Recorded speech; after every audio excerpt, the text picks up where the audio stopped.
It is 5 days before I have to submit a cut of this film, and I cannot bring myself to do anything.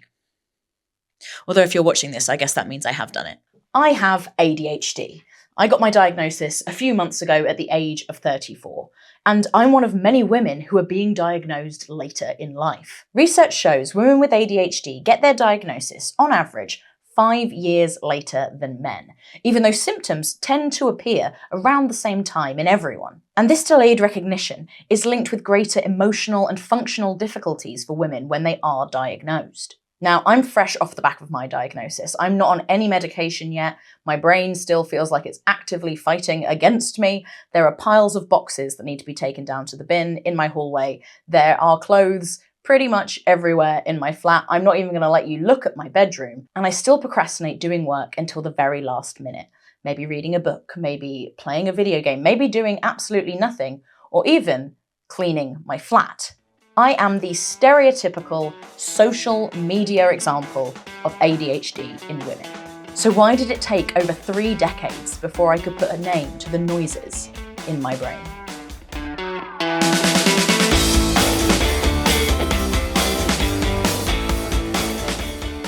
First, in my exploration of my own brain, I went to visit Dr. Jessica Agnew-Blay, a researcher who specialises in ADHD and in particular, how it affects women. So ADHD is a condition that's kind of generally characterized by 2 domains of symptoms. So the first domain is hyperactivity, impulsivity. So these are things like being quite restless, not being able to sit still, being fidgety, making split decisions, not really thinking things through. The second domain of symptoms is inattention. So this is more like distractibility, procrastination, not being able to focus. The stereotypical sort of ADHD presentation I think that everyone talks about is the little boy in class not paying attention, running around fidgeting. How is that different when it comes to girls and women? So girls tend to present with more of these inattentive symptoms that I described. So this is more like being distractible, being kind of daydreamy. And in general, these are things that can be not as obvious, I think. And this is one of the reasons we think that girls might get missed, in the sense that if you have this boy who's running around the classroom, not sitting still, it's kind of disruptive, right? So the teacher will really notice. If you have a little girl that's kind of, just staring out the window, it's not going to be bothering the other kids as much, so they might kind of fly under the radar more. Additionally, something that might be a bit different for girls is that kind of restlessness that for a boy might come out with running around. There's some evidence that for girls, this might be more to do with being talkative, for example. So if you have a girl who's in class and she's always chatting with her friends, that might be the way that she's expressing that restlessness in a slightly different way than a boy might. I have personal experience with that, yes. If you were to look at me at school, you would have seen a model student. I was well behaved, I got good grades. The only telling thing was in some of my reports, it would say something along the lines of, if only she applied herself a little more. At university, I would go out partying and then come back and rush coursework on the day it was due. I honestly just thought I was lazy and that I thrived under pressure and that eventually I would grow out of it. But I didn't. And throughout my adult working life, I became an expert at hiding it. And eventually, I put myself under such stress that I was diagnosed with an anxiety disorder. One thing that we see a lot of is that women come into getting their ADHD diagnosis with higher rates of other mental health conditions prior to that. So they're more likely, for example, to have had a diagnosis of depression or anxiety leading up to their ADHD diagnosis. Interestingly, they're also more likely to have been prescribed an SSRI, so treatment for depression, before they get their ADHD diagnosis. And there's some really interesting work from my colleague in Wales that finds that so women come into the diagnosis with a higher rate of SSRI use, and then after they get a diagnosis, they're also more likely to discontinue their SSRIs compared to males. So this does suggest that perhaps there's some kind of misdiagnosis, diagnostic overshadowing going on, especially for women prior to receiving their ADHD diagnosis. Is there any evidence that hormonal fluctuations in women have an effect on ADHD presentation?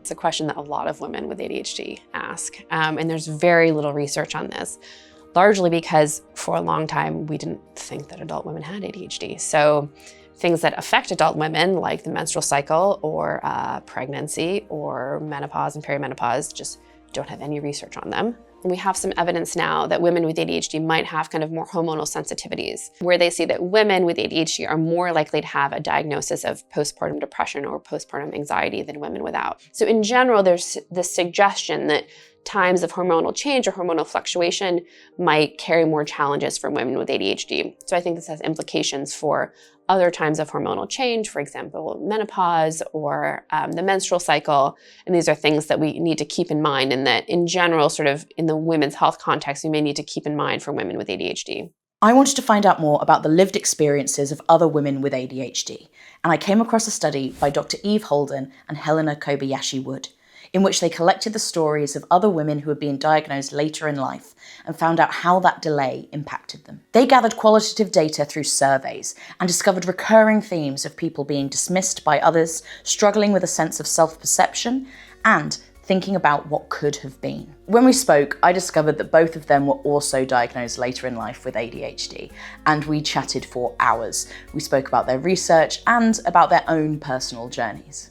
I just recently started thinking about ADHD as potentially being part of my kind of puzzle. And so when I looked into the research around ADHD in women, I realized that, okay, there's a lot of reasons as to why it's been this long before I've kind of figured out that I've got ADHD. Having recently got my diagnosis and my algorithms telling me all these things are ADHD, and I'm like, really? Is that another thing that like comes down to like ADHD and isn't just, you know, an individual experience that I've had? And like part of me is really concerned that I'm attributing ADHD onto putting ADHD onto things that aren't due to the ADHD. But it does really feel like a lot of things are sort of fitting into place and making sense when I hear other people's stories, which is what your paper obviously was able to sort of scientifically do. I think something that can potentially be validating for some people in that context is a lot of people think of ADHD as attention deficit hyperactivity disorder, so attention and hyperactivity, and that it's so much more than those two adjectives. There's a lot of people with ADHD who struggle at school and then they're labeled as disruptive, or you have people who are good at school and then they get labeled as they're fine and they're okay, even if they're struggling in other ways. One of the themes that came up for us in our research was that reflecting on what could have been, and some of that being about if I'd had a diagnosis, I would have been kinder to myself. If I'd had a diagnosis, then other people would have understood me better. Or if I had a diagnosis, I would have done better at school. Or if I had a diagnosis, I would have maybe been able to like keep down that job. And people are describing like, actually, I've ended up in a job now. Like we had one participant who is self-employed, and they say that self-employed artist, I think.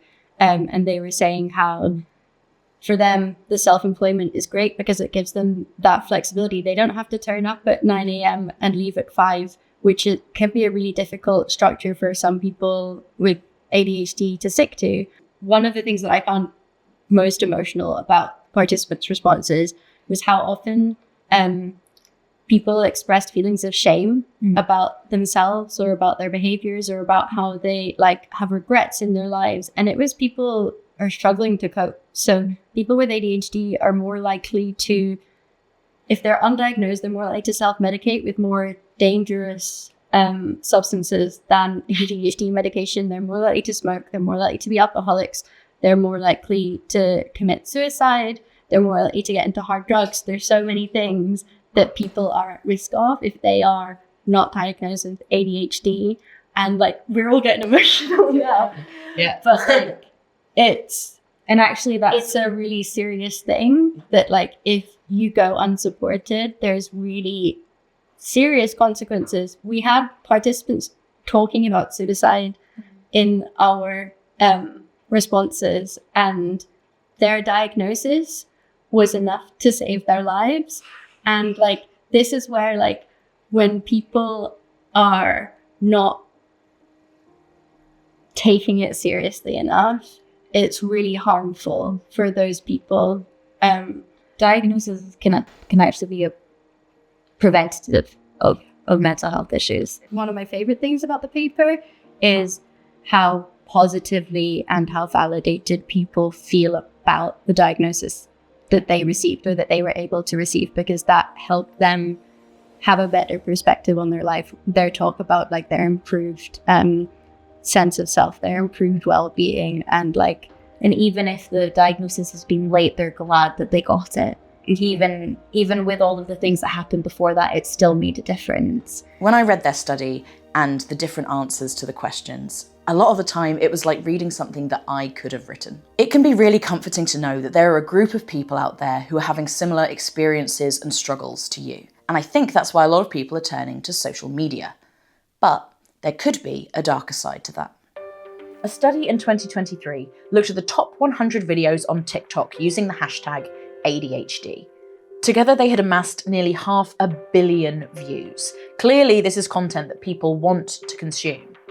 But they were also riddled with misinformation. In fact, more than half the claims in these videos didn't align with clinical guidelines, which could lead to people incorrectly self-diagnosing. And I think it's a bit of a double-edged sword. So I think, there is some misinformation online.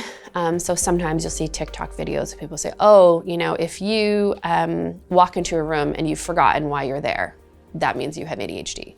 And it's like, well, that can be a lot of things. Just one thing isn't going to mean you have ADHD.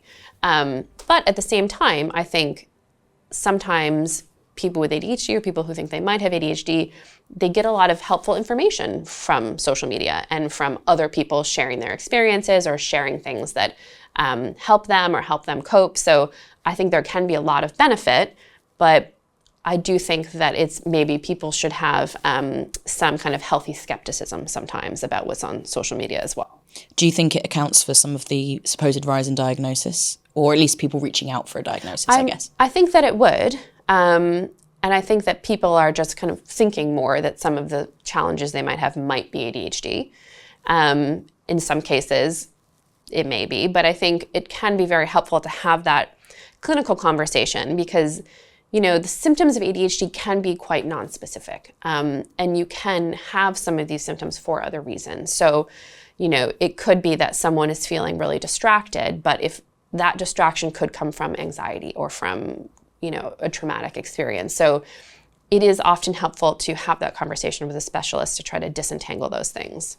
I mean, is there a rise in women getting diagnosed at the moment?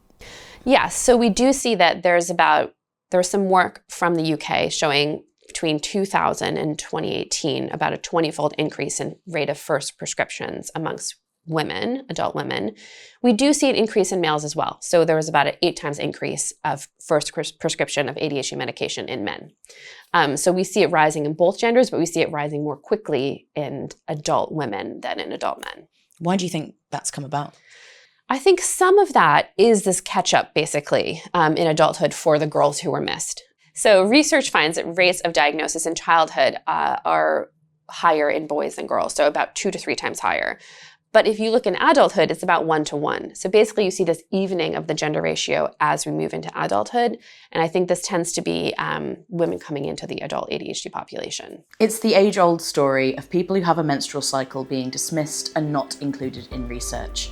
Hormones are complicated, and they make trials difficult, but they also have very real effects on people. We need to know more about how ADHD presents in people who have a menstrual cycle, how hormones interact with medication, and how this can change throughout our lives. Personally, for me, making this film has been illuminating and also pretty difficult. My ADHD is part of who I am, and this has helped me see my own story as part of a wider shift, one where understanding is catching up with evidence, and recognition is beginning to arrive earlier than it once did.